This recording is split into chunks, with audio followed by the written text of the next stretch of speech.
Good evening. I'm so excited to be able to speak to you tonight about AP United States history.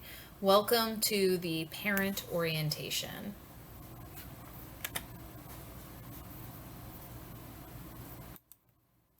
So, my name's Kathleen Young. I teach, my base school is Lake Braddock Secondary. This is my 19th year teaching AP US history. I graduated from Hollins University with a bachelor's in history, and then I got my master's of education at George Mason.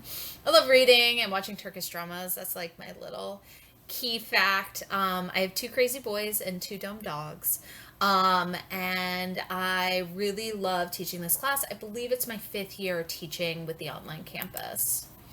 So some of the technology requirements for this class, high-speed internet connection is best. We always recommend using Chrome, especially with Zoom and with Schoology.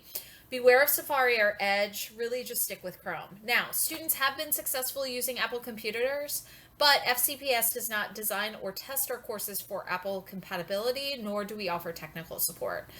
So every student has been issued an FCPS computer, so a lot of times when students ask me questions about technology not working, unfortunately my reply is always, were you using your FCPS computer? When they say no, my response is always, please use your computer to try to access this. And then I also say that the tech support at their base school can help them should they run into any problems, which they cannot receive using an Apple computer. So the AP US History exam will take place on Friday, May 5th at 8 a.m. It will be at their base school. So for example, if I were a student at Lake Braddock and I were taking an online class, I would actually take the AP exam at Lake Braddock, even though I'm taking the course online. More information on the exam registration is to come soon. After 2020, we're always prepared to pivot should we need to and prepare accordingly. But my hope is that we will be back to a physical test in person at their base school like we were last year and 2019. The way the AP exam works is that students will take 55 questions, multiple choice, and they will write three short answer questions, a long essay question, and a DBQ. The whole purpose of this class is to prepare them for that test by going over content and also by teaching them skills. So the syllabus for this class is on Schoology under the course information folder. We follow the College Board guidelines. The textbook we use is Henrietta. They have digital access. Students have directions on how to access this textbook on Schoology as well. We're also going to go over it in orientation. AMSCO is a PDF of a textbook. It's an excellent review book. We have access to that as well. The course structure is through Schoology, Google Docs, and Zoom. So it should work on any computer, but we do encourage students to use their FCPS. So as I said, to register for the Henrietta book, they do have to register online.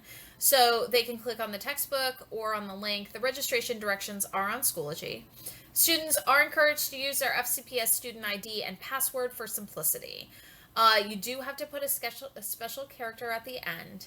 Of course, if there's any problems registering, purchasing, or logging in, they do need to contact customer support through the online form, chat, or by phone. I can help a little bit, but because I can't see the student version, a lot of times going directly through Bedford Freeman, which is the publisher, is actually better than trying to come to me for textbook assistance. So the course policies, you must be active each week. This means completing weekly tasks and attending chat. Always email me if there's ever a problem. Removal from the course is at 15 days. You will receive contact prior to that point. Typically, if I don't have a student in chat, I send an email to follow up. If they don't turn in any work over 5 days, I send an email to you and the student and the counselor. After 10 days, I do give the warning that they are in danger of being dropped from the course. And that email will come to the student, you, and the counselor. And then at 15 days, they would automatically be removed from the course. With 504s and IEPs, please consider applying for a College Board accommodation and speak with me either on Friday, or your student can speak to me after chat and I can discuss what that looks like. When it comes to academic dishonesty, this class is not a collaborative class. We do a lot of collaboration in chat, but any of the online tasks, any of the work that they're doing throughout the week is done individually. There should be no collaboration on any of the homework assignments or on the tests. The first offense would receive a 50% with no makeup, and I'd be contacting the student, the parent, the counselor, the online campus department chair, and the online administrator. I'd also be sending a referral to the base school administrator for any disciplinary sanctions because it is different from each school. The second offense, same consequences, but they would also be removed from the online campus back to the base school, and they would not be allowed to continue taking the class from from online campus. So the response is just do your work honestly, and we won't have any problems. So once again, an attendance reminder, students must be active in the course weekly. So if there's no work for 5 days, a warning. 10 days, contact base school to begin the withdrawal process. In 15 days, you're dropped from the online campus and sent back to the base school. This does follow Virginia state law and FCPS regulations, so it's not negotiable. When it comes to Zoom, the expectation is that students must turn on their webcams during class. This is why we encourage students to use their FCPS school's computer, because sometimes students have difficulty with their home computers and having access to a webcam. The FCPS school's computer does offer a webcam, and if it's not working, students can get that fixed by the school. Zoom does offer a background change or blur. And so if students are uncomfortable with what's behind them in class, like I sit in my basement to do this, so it's not necessarily the fanciest background, they can always change that. This is an online campus-wide policy. Excused students do need to contact the online campus administrator or their counselor if they're expecting to not use their camera. We have a rolling gradebook. This is a cumulative approach to grades. The grade doesn't restart at each quarter. The current grade in SIS is their year grade at the current moment. It allows for increased flexibility with distance learning and shortened quarters. So for final grade determination, the midterm exam is 20% of the grade, final exam is 20%, and fourth quarter is 60%.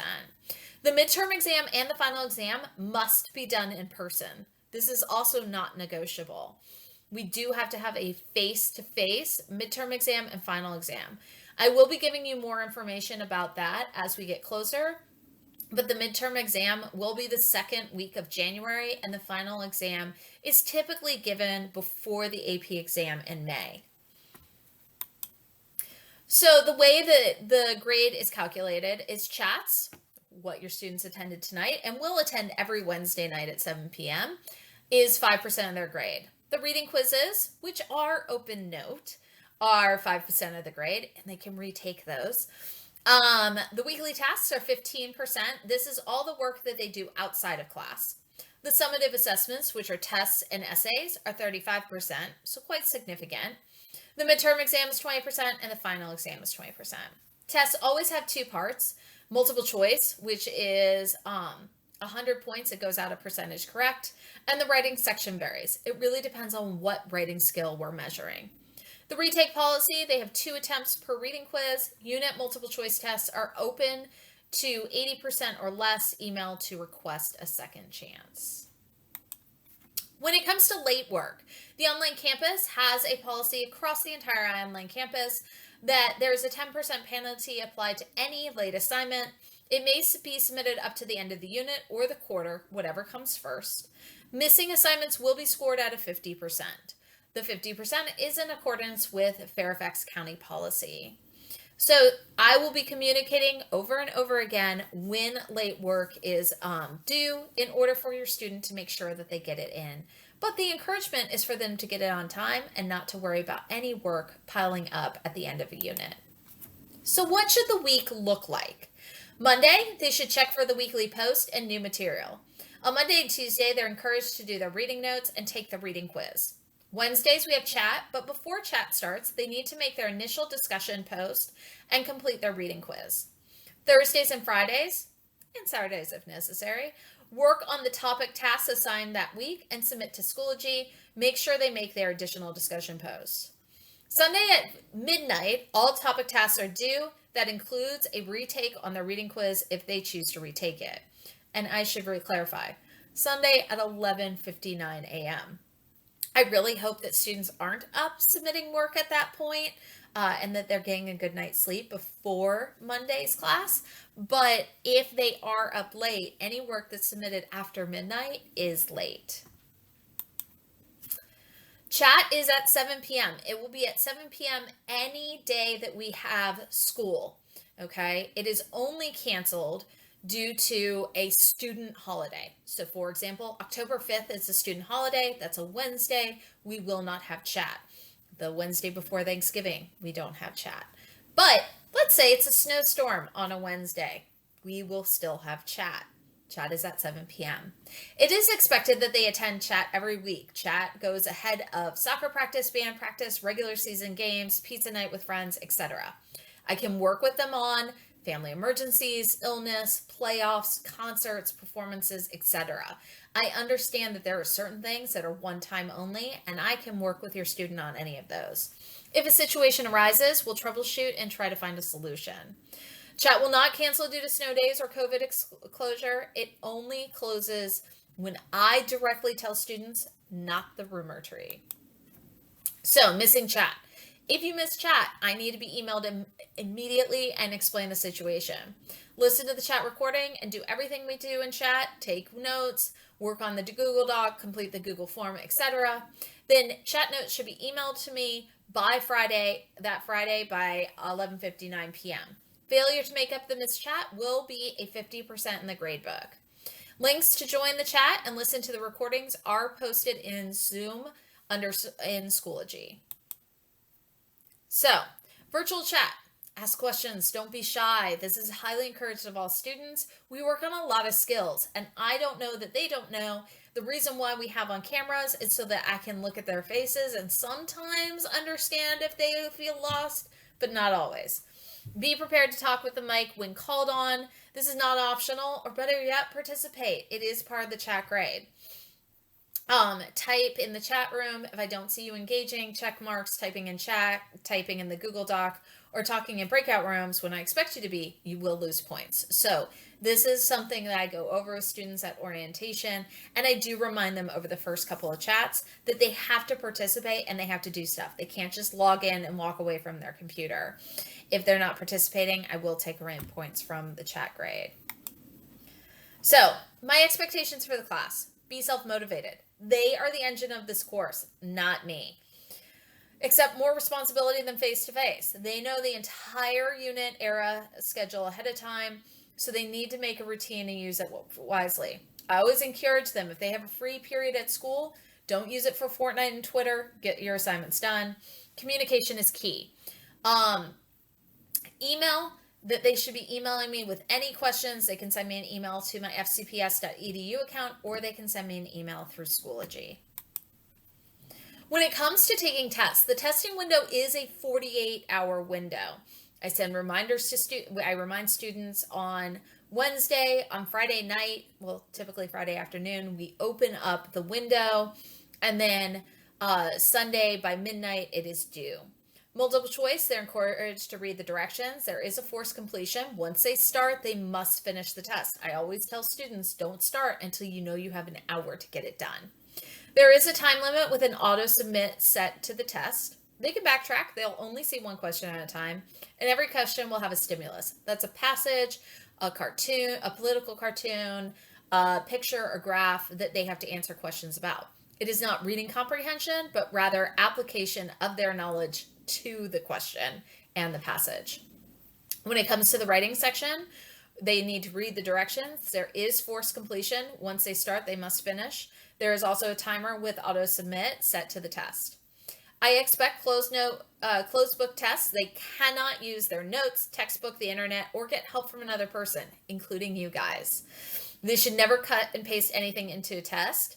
They really should not minimize and do something else, especially because there is a time limit. And there should never be a reason why they accidentally close a testing tab.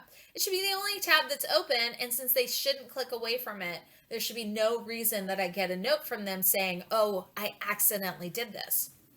There's no excuse for that. So final things to consider.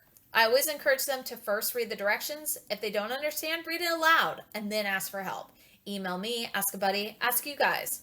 Experiment with different note-taking skills. I am going to ask to see their notes for eras 1 and 2 and randomly throughout the year. We are going to go over best practices for note-taking in chat next week. Create a routine. Set a recurring alarm for every Thursday at 12 p.m. to remind about this week's task deadlines. Set a recurring alarm every Monday morning or every Friday morning as another reminder. So by this Sunday, they need to have completed the contact Google form. I will remind students about this. Review best practices, note-taking slides. Did they complete the OC technology checklist? Did they review the OC policies? And they want to look at the full syllabus. Monday starts topic 1. To complete before chat, they need to make their first discussion board post. Take notes on chapter 1 in Henrietta, and then also take the topic 1 reading quiz. Okay. So a couple things that I do want to go over with you is I do want to